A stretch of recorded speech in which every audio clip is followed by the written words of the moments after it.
우리가 그 영화를 주로 그 느와르 영화 같은 거 보면요.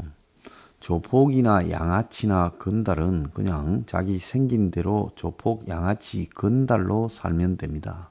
돈이 뜯는 게 목적이면 돈을 좀 뜯고 또 돈을 많이 모으는 게 목적이면 돈이 일정하게 쌓이면 더 미련을 갖지 말고 조폭, 양아치, 건달 세계에서 틀고 어디 멀리 비행기 타고 하와이나 가면 됩니다. 그래서 니가 가라 하와이 이야기가 나온 거 아니겠어요?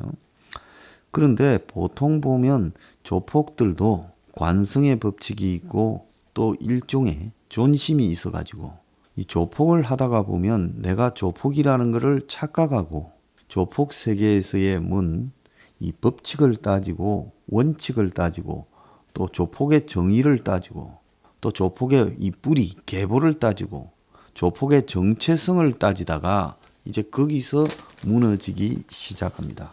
그러니까 조폭이 아무리 양복을 좋은 걸 입어도 그거는요 조폭의 이 껍데기지. 그 좋은 양복을 입었다고 조폭한테서 무슨 지성의 향취가 나거나 배우처럼 보이거나 그러지는 않습니다. 저 좋은 양복 입은 조폭 좀 봤는데요. 좋은 양복이 아깝다라고 생각이 들었어요. 자, 그래서 문 정권이 지금 하고 있는 꼬라지를 보면 거의 조폭, 양아치, 건달처럼 이 나라를 뜯어먹고 틈만 나면 거기서 다 뜯어먹고 저거 비스무리한 삼류 정말 금융 사기꾼들 또 진짜 조폭들하고도 친하게 지내고 그러면서 나라가 자기들에게 전부가 먹을거리가 돼버렸습니다. 최근에 셀트리온 서정진이부터 시작을 해서 SK바이오 등을 가지고 백신에 지금 구매하지 못한 부분에 전 국민 코로나 검사를 시키고 그리고 무슨 항체 치료제를 놓고 그리고 국산 백신을 맞춰서 코로나 청정국으로 만든다라는 부분을 보면 이거는 그야말로 약장수 사기꾼들과 어울려져서 이 나라를 코로나를 이용해 가지고 한못 땡기려고 하는 그런 속셈들이 보여요. 세상에 이 일본의 야쿠자에게도 몇 가지 법칙이 있습니다. 재난을 당하거나 사회적으로 엄청난 이런 피해가 발생하는 일이 생겼을 때 야쿠자가 거기에 기대어서 매점 매색을 하거나 돈을 벌려고 해서는 안 된다는 겁니다. 사채놀이를 하거나요. 그래서 그럴 때는 일본의 야쿠자들이 자기들끼리 조직 회의를 해서 두목들이 야쿠자들로 하여금 봉사활동에 나서게 합니다. 그래서 고베 대지진이 났거나 후쿠시마 이 쓰나미 사태 원전 사고가 났을 때 야쿠자들이 지역에 이 음식을 싣고 가서 나눠주고 또 엉망이 된 집에 청소를 하는데 나서면서 봉사활동하는 모습을 보인 거예요. 그거는 뭔가 하면 그런 식으로 하지 않으면 야쿠자라는 데 대해서 가지고 있는 약간의 자기 자부심도 이 국민의 시각에 의해서 무너질 수 있다는 겁니다. 그러면 전체적으로 일본 사회에서 야쿠자 척결로 갈 수 있다는 데 대한 두려움이겠죠. 자, 그런데 한국의 이 조폭 양아치 건달들은 한번 보십시오.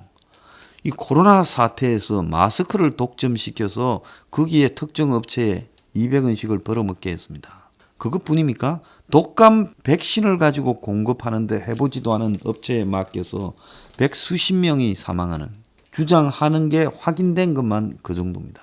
이런 일이 벌어졌어요. 그 정말 목숨은 잃은 가족들의 하소연을 자살이라고 또 독감 백신과 관계가 입증되지 않고 일반적으로 죽은 사람들이 독감 백신 맞고 죽으니까 독감 백신 사망이라고 강변한다고 억지로 몰아붙였고 일부는 자살이 되었고 일부는 젊은 17세 소년이 엄성화 당해서 죽은 정황들이 나오고 있습니다. 그것뿐입니까? 코로나 사태에서 무더기로 특례 상장시켜준 바이오 기업들이 아주 살판이 났죠. 아무것도 아닌 코로나 진단 키트를 가지고 긴급 사용 승인을 해줘서 한국의 업체들이 주식 가격을 올리고 돈벌이를 톡톡히 해먹도록 정권이 도왔습니다. 근데 막상 한국 국민들은 그 진단 키트를 살래야 살 수가 없습니다. 전 세계의 한국 진단 키트를 뿌려놓고 한국에서는 살래야 살 수가 없도록 만들었다는 겁니다. 그래서 이 국가적 재난, 국민적 재난의 이 코로나에 대해서 정권이 개입을 해서 이것도 억울로 만들어가는 부분에 그건 솔직히 보면 양아치나 건달보다도 더 못한 수준을 보이고 있다. 이렇게 보고 있습니다. 자, 이자들이요. 처음에 시작할 때 우리들 병원 의혹이 있었고 또 태양광 문제가 나왔고 그리고 암호화폐 문제가 나왔습니다. 그걸 지금까지 다 덮고 가고 있습니다만은 머지않아 그런 내용들이 다 터져 나올 거라고 보고 있습니다. 비단 그것뿐이겠습니까? 대북 밀무역 논란까지 나와서 아직도 북한에 정제유를 주고 있는 정황이 엊그제 중국 해경의 한국 배 억류로 드러났습니다.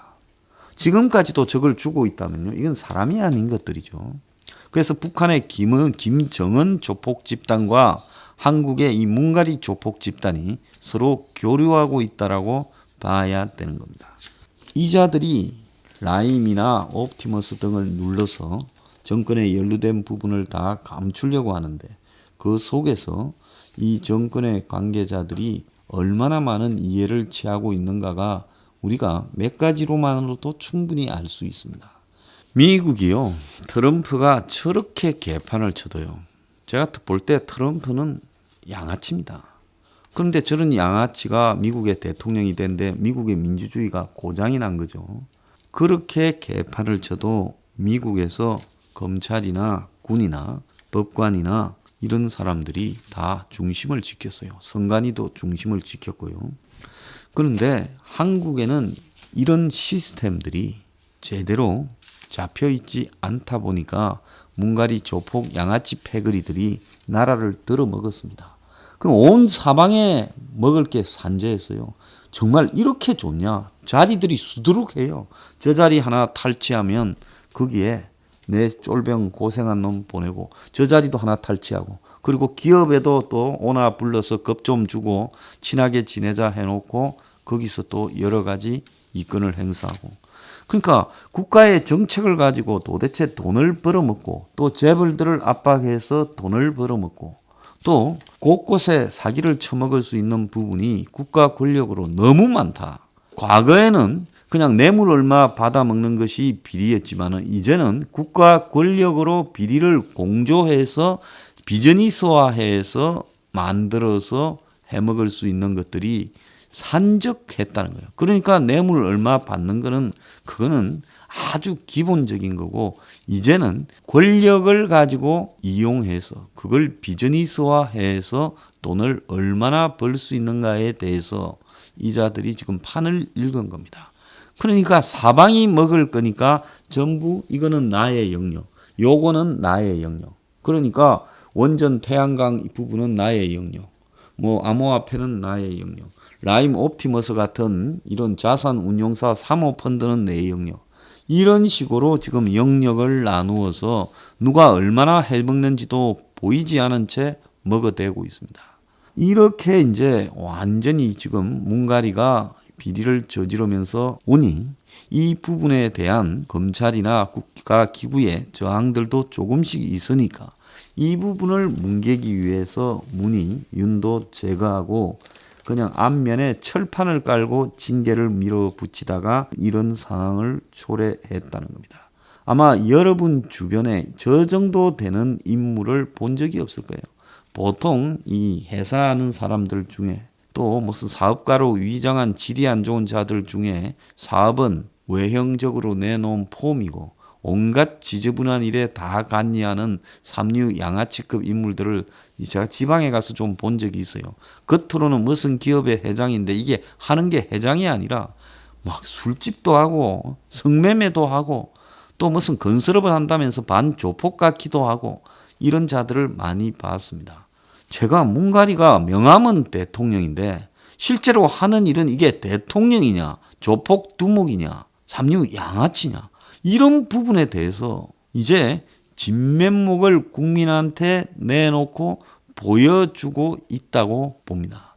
국가라는 것은 보지 않고 알아야 되는 거예요. 그런데 우리가 미국에 의해서 보듯이 트럼프를 보지 않고 몰란 거죠. 저도 사실은 그 사람이 그래도 포퓰리즘의 진수를 보여주는 제대로 된 정치를 할 줄 알았습니다. 근데 갖다 놓으니까 개판 5분 전인 거예요. 한마디로 국가를 통치하려면 평소의 도덕성이나 양심이나 준법 수준이나 그 사람의 대인관계나 또 더 나아가서 그 사람의 가치관, 철학이 정상이어야 대통령이 돼도 정상으로 운영을 하지. 평소에 사는 것이 조폭이거나 건달이거나 양아치처럼 남을 뜯어먹고 살고 도덕을 지키지 않았다면 그런 자가 대통령이 되면 문제가 생기는 거예요. 제가 지난 초반에 이 정권 초반에 지적했던 문제 여러분 기억나십니까? 사이 딸 명의로 되어 있는 빌라 있죠. 구기동 빌라. 그 구기동 빌라에 문갈이 부부가 살고 사이 딸은 양산에 가서 살았어요. 그런데 그 집에 문갈이 부부가 살고 있는데 의료보험료를 안 내가지고 집을 의보공단이 차압해서 건저당이 설정돼 있어서 문희 당 대표가 되기 직전에 그걸 풀었다고 제가 등기를 가지고 이야기하지 않았습니까? 저도 그걸 처음 보는 순간에 제 눈을 의심했어요. 대통령에 출마했고 또 가겠다라는 사람이 어떻게 사이 딸집이지만 자기들이 살고 있고 여러 가지 관계로 봐서 간단하게 설명할 수 없는 집인데 그 집이 의료보험료를 안 냈냐는 겁니다. 제가 지금까지 살아오면서요. 저는 무슨 관직에 간 적도 별로 없지만 저는 지금까지 과태료나 저와 관련한 세금이나 의료보험료나 어떤 것도 미납한 적이 없습니다. 저한테 문갈이 정권 들어서 부당한 세금이 내려졌다고 제가 생각을 했지만 그 뒤에도 몇 차례 나왔지만 세금을 그대로 다 내고 말았어요. 왜? 많은 사람들이 소송을 내라고 할 때 제가 세금을 작게 내겠다고 내 억울한 게 있다 하더라도 소송 내는 것은 옳지 않다 생각했습니다. 그래서 저뿐만 아니라 보통 사람들은 다 세금을 미납하지 않고 의료보험료나 과태료도 잘 내고 보험료도 잘 내고 사는 사람들일 거예요. 그런데 이 사람은 제가 봤을 때 이 문갈이 패거리들의 사는 모습을 보면요. 이번에 뭡니까? 변창흠이가 자동차 관련 과태료나 이런 거를 안 내가지고 차가 몇 차례 차압당했다고 나오지 않았습니까? 차가 10차례 압류됐대요. 이것도 보통 사람이 이 체납으로 차가 10차례 압류되는 일이 이게 정상으로 잘 있겠습니까? 자동차 환경 개선 부담금과 주정차 위반 과태료를 안 내어서 11년 동안 10차례를 압류가 됐다. 자, 이런 사람은 나머지 이 사람의 행동을 보더라도 보나마는 겁니다. 문갈이가요, 제가 앞에 이야기한 의료보험료 문제뿐만 아니라 그 사람이 살아가는 방식에서 여러 분야의 정상적이 아닌 부분이 있었을 거라고 봅니다. 저는 자녀 교육이나 교육 비용, 그리고 유학 비용, 그리고 자녀의 취업, 또 더 나아가서 자기들의 생활비 이런 부분에서 여러 가지로 비정상적인 부분이 있었을 거다. 그러지 않으면 이렇게 국가를 비정상적으로 운영할 수 없다라는 겁니다. 최소한 자기가 자기 주변의 모든 부분에서 그래도 법을 지키면서 상식적인 보통 시민으로 살아왔다면 권력이 있다고 이자들처럼 미처 환장해서 날뛰었다가 나라를 이상하게 몰고 가는 일은 있을 수 없다는 겁니다. 자기들 수준이 그것밖에 안 되면 그냥 도둑질이나 해먹고 가자 하면서 도둑질에만 열중하면 차라리 나은데 이게 도둑놈들이나 조폭들이 계보를 쓰고 역사를 바로잡는다고 하고 반일을 한다고 하고 자신들의 정체성을 가지고 이 나라에 공정하고 정의로운 세력으로 교체하겠다고 이야기하고 자기들을 진보 세력이라고 이야기를 하고 자 이러면서 이제 여기서 불행이 시작되는 거예요. 만약에 이 사람들이 진짜 돈 버리는 데만 목적이 있었으면 한 5년이면 4년 땡기고 그 다음에 지금쯤 다 도망가지 않겠습니까? 그러면서 마지막 1년은 야당 보고 사이좋게 지내자. 우리도 좀 심했네. 미안하다. 잡아넣은 사람 다 풀어줄게. 그리고 독재 안 할게. 이게 정상이에요. 그런데 이 조폭 건달들이 뒤로는 도둑질을 열심히 하면서 앞으로는 자기가 마치 건의를 받을 만한 가치가 있어서 자기가 빼돼 있는 조폭이다. 또 우리가 역사가 있는 조폭이다. 우리가 이런 조폭하면서 국가를 위해서 제대로 국가를 만들어 가고 있다. 비정상적인 국가를 정상으로 만들고 있다. 앞으로는 우리 말고 다른 썩은 조폭들이 발을 못 디디도록 이 나라를 완전히 바로 잡아놓고 가겠다. 이건 원래 조폭의 역사적 사명에 속하는 일이 아니지요. 이제 그런 짓거리에 손을 대기 시작하면서 공수처가 생기고 윤석열이를 같은 편에 있다가 잘라내면서 무리수가 발생하고 사법부를 우습게 여기고 가지고 놀라다가 이제 거기서 3년타로 얻어맞고 제가 볼 때는 주제 파악을 하는데 실패를 한 조폭의 말로가 시작되었다. 이렇게 봅니다. 크리스마스 날요. 참 이 조폭 패거리들이 정말 벌루하고 언해피한 크리스마스가 될 것 같습니다.